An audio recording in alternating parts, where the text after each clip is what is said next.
Hi. My name's Riley. I'm 29, and I live alone in a small, fourth-floor walk-up in downtown Portland. Please like this video and listen to my story till the end, and let me know in the comments which city you're listening from. That way, I can see just how far this story travels.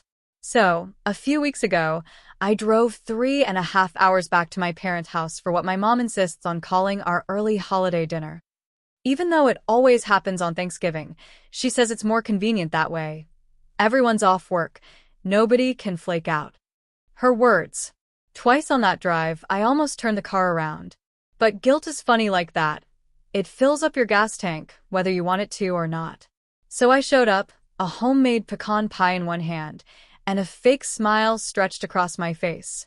The kind that starts to hurt your jaw after a while. Dinner was the usual chaos.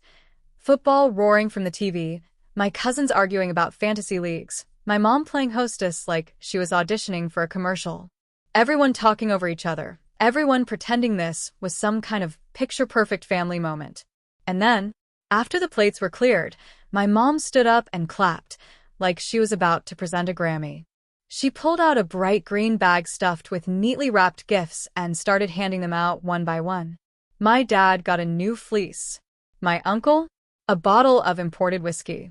My sisters unwrapped dainty bracelets, and a gift card for a spa day. People were giggling, hugging her, and shouting thank yous like they were in a sitcom. So I waited, because surely I thought there was something for me too. But the bag got lighter. The wrappers piled up. And my name never came. So I asked as casually as I could, "Hey, was there one for me?" She didn't even blink. "You should just be grateful to sit at this table," she said. Like I should be thankful just for being allowed in the room. Then my uncle laughed, loud and sharp. "Grateful we still remember your name," he said. The table erupted. Laughter bounced off the walls like confetti at a cruel party. I just sat there. My throat felt tight, but I nodded and said, "Good to know." No tears. No screaming. Just that. I packed my pie plate. I left early. Drove the whole way back in silence with nothing but headlights and resentment for company. But something in me clicked that night.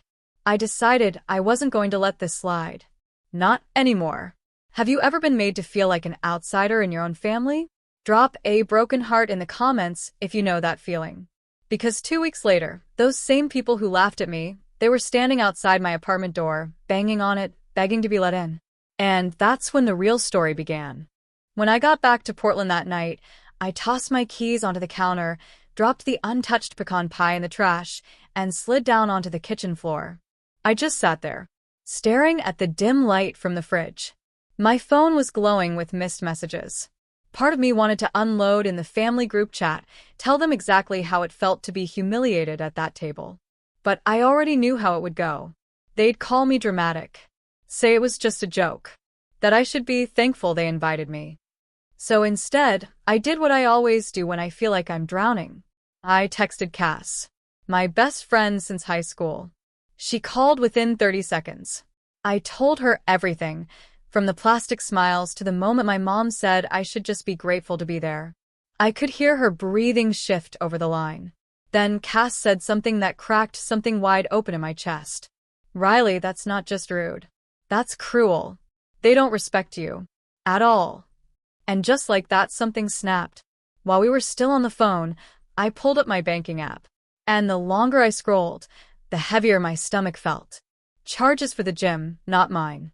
Netflix, Hulu, Prime, food deliveries, Uber rides, concert tickets. All those moments of, "Can you just put it on your card? I'll Venmo you later." They never Venmo'd later. And the more I looked, the more I realized. For years, I had been the invisible wallet of this family. The quiet sponsor behind their comfort. Their little luxuries. The things they bragged about to friends, paid for by the daughter they ignored at dinner. Cass said, "What if you just stopped? What if you let them see what it's like to actually lose you?" Her voice was calm. Mine? Shaking. But something about that idea? It felt electric. That weekend, I sat down with my laptop and started a list. Mom's bar classes. Dad's streaming services. My sister's impromptu theme park tickets. The yoga membership. The gas money. The everything. Then I started canceling. Click. Cancel membership. Click. Remove card. Click. Turn off auto-renew. Each confirmation email felt like exhaling after years of holding my breath. And I didn't write some dramatic goodbye in the group chat. I didn't announce anything. I just let their world quietly unravel. Have you ever realized you were the one holding everything together without anyone even thanking you? Comment invisible no more if you've been there. A few days later, my phone rang. It was my mom. No hello. No small talk. Just, my gym card got declined. What's going on? And I told her the truth. That's when everything exploded. It was a Wednesday afternoon. I was halfway through reheating leftover soup when my phone rang. MOM lit up across the screen. I hesitated, then picked up. No, hi, Riley. No, how've you been? Just this tight, irritated voice. My gym card got declined this morning. Did something happen with your bank? I wiped my hands on a towel, took a deep breath, and said, nope. I canceled it. You'll need to set it up under your name. Silence. Like I'd slapped her across the face. You know I go to those classes for my stress, she snapped. You know I count on that. I kept my voice steady. And you also know what you said to me at dinner. I'm done paying for people who laugh at me like I'm a joke. She gasped. Like I'd said something unforgivable. That night, Dad called. Streaming wasn't working. The screen says we need to update payment. You must have messed something up. I almost laughed. No, I didn't mess anything up. I just stopped paying. I told him, you're grown adults. You can manage your own bills. His voice got sharp. Family takes care of each other, Riley. I said, exactly. That goes both ways. Not long after, the family group chat lit up like a firecracker. Passive-aggressive lines like, some people forget where they came from. Money isn't everything, but it changes people. Funny how fast folks turn when they get a little apartment and a city job. I didn't reply. I just muted it. And I made a decision. I wasn't going home for Christmas. No matter how many guilt trips came flying my way. No matter how many times someone said, it's just a joke, Riley. Don't be so sensitive. For the first time in my life, I wasn't going to play the part they had written for me. But I had underestimated something. I thought they'd move on. Gossip. Sulk. Maybe whine at church about the ungrateful daughter. I didn't realize how deep their dependence went. Not just on my money, but on controlling me. Because the moment their little comforts started to fall apart, they didn't just complain. They came to my door. Drop in the comments if you've ever had someone try to fix years of hurt with a gift bag and a forced smile. When I heard the buzzer go off that Saturday afternoon, I thought it was a delivery. It wasn't. It was my entire family, outside my apartment, holding bags, fake smiles, and an agenda. What happened next changed everything. It was a gray, quiet Saturday. I was curled up on the couch watching mindless YouTube videos, just trying not to think about the mess back home. Then, the buzzer blared like a fire alarm. At first, I thought maybe I'd ordered food and forgotten. But my phone lit up a second later. Dad. Then Mom. Then the buzzer again. This time, longer, like someone had leaned on it. My stomach dropped. I crept over to the intercom and pressed the button, just enough to listen. That's when I heard it. Riley, we know you're in there. My mom's voice echoing through the stairwell. All high-pitched and too cheerful, the kind of fake sweet that hides a sharp knife underneath. I peeked through the peephole. There they were. My mom. My dad. Standing right outside my door. Both holding shiny holiday gift bags like they were filming a commercial. They'd sweet-talked someone into letting them into the building. My phone rang again. I didn't answer. Then came the knock.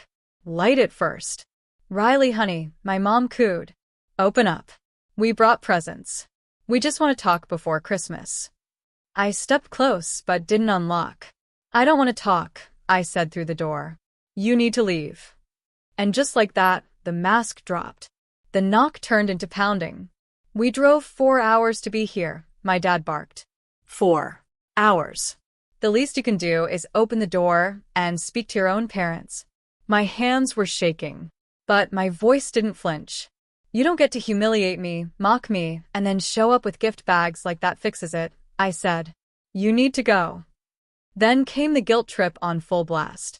My mom's voice cracked into weeping. Do you hear yourself? This is what that city has done to you. You think you're better than us? We're your family. We raised you. My dad chimed in, low and furious. Man up and open the door. And I wanted to laugh at that, because these were the same people who'd made me feel like a burden just for sitting at their table. Through the door, my mom sobbed louder. We brought you gifts. We didn't forget you. Isn't this what you wanted? Attention. I stood back. Let the tears come, quietly this time. Not from guilt. From rage. You never even apologized, I said. You laughed at me in front of everyone. And now you're trying to fix it with a candle and a sweater? She snapped back. Oh my God, are you still on about that? It was a joke, Riley. A joke. Normal people can take a joke at dinner. That was it. I knew in that moment there was nothing behind that door for me. Not love. Not growth. Just denial and control. I picked up my phone. Texted my mom. You have 10 minutes to leave, or I'm calling security. Out loud, I said. You need to go. I mean it. They didn't. For the next 20 minutes, they pounded and cried and pleaded. My dad muttered, This is insane. My mom begged, Don't do this to your mother. I stood there, shaking, repeating to myself, You're allowed to say no. You're allowed to say no. You're allowed to say no. Eventually, they left. But that wasn't the end. Have you ever had to lock your door, literally or emotionally, to protect your peace? Drop a if you know that kind of strength. I thought the worst was over, that they'd stormed off and learned their lesson. But I was wrong, because when people are used to controlling you, they don't walk away quietly. They come back louder, angrier. And next time, they don't come with gift bags. They come with threats. After they left that first time, I honestly thought maybe that was it. The group chat slowed down. The posts about ungrateful children faded. For the first time in forever, my apartment felt quiet. I could breathe again. It almost felt peaceful. But control doesn't crumble easily. A few days before Christmas, I heard it again. My last name echoing through the hallway. My mother's voice, sharp and shaking.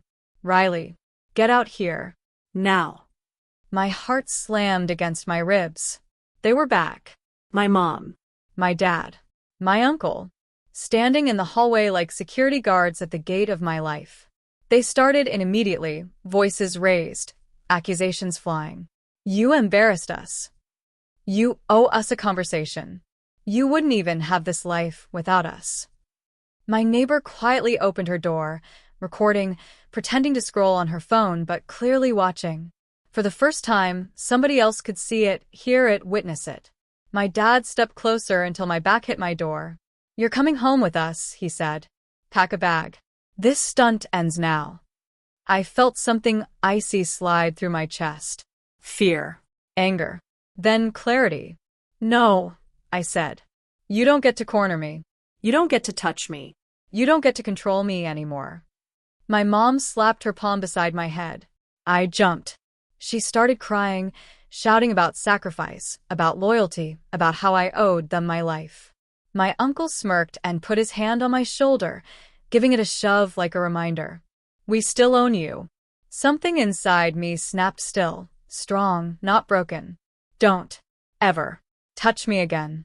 The neighbor's voice cut through the hallway, sharp as glass. I'm calling the police. She asked you to leave. Sirens in the distance. Panic on their faces. Suddenly the scene wasn't family drama anymore. It was harassment. The officers arrived. Calm. Steady. Serious. Do you live here? Yes. Did you ask them to leave? Yes. Repeatedly. My neighbor showed her video. My uncle looked at the floor. My mother sobbed. My father argued. None of it mattered. They were escorted out. Citation given. Warning issued. Boundaries, finally. Backed by something stronger than guilt. And somewhere in the middle of that chaos, somewhere between my shaking hands and my pounding heartbeat, A thought surfaced, like sunlight through water. I am not wrong for protecting myself. Later, sitting alone on my couch, tears slipped down my face. Not sad ones. Not angry ones. Relieved ones. And in that quiet moment, halfway through processing everything, I thought about all the people who stay silent, who keep paying, who keep shrinking just to stay loved. Right there in the middle of my thoughts, something inside me wanted to reach others who felt the same. Tell me in the comments. And if you've dealt with something similar, share your story. You're not alone. Subscribe for more stories about standing your ground and reclaiming your life. A soft laugh slipped out of me then, not funny, but the kind that feels like untying a tight knot. My mom went to the hospital later from the stress. My dad had to figure out bills on his own. My uncle stopped bragging at bars. My sisters started paying for their own outings. And I started therapy. I found people online who understood words like manipulation and emotional exploitation. I stopped apologizing for breathing. Now, I pay my own bills for me. I spend holidays with people who don't turn me into a punchline. I stand in rooms because I belong there, not because I should feel grateful for being allowed in. Have you ever finally said no and felt both terrified and free at the same time? Comment, I choose peace if that moment changed you. Sometimes walking away isn't cruel. Sometimes it's the bravest thing you'll ever do. And sometimes the real story doesn't start when they hurt you. It starts when you finally refuse to let them do it again.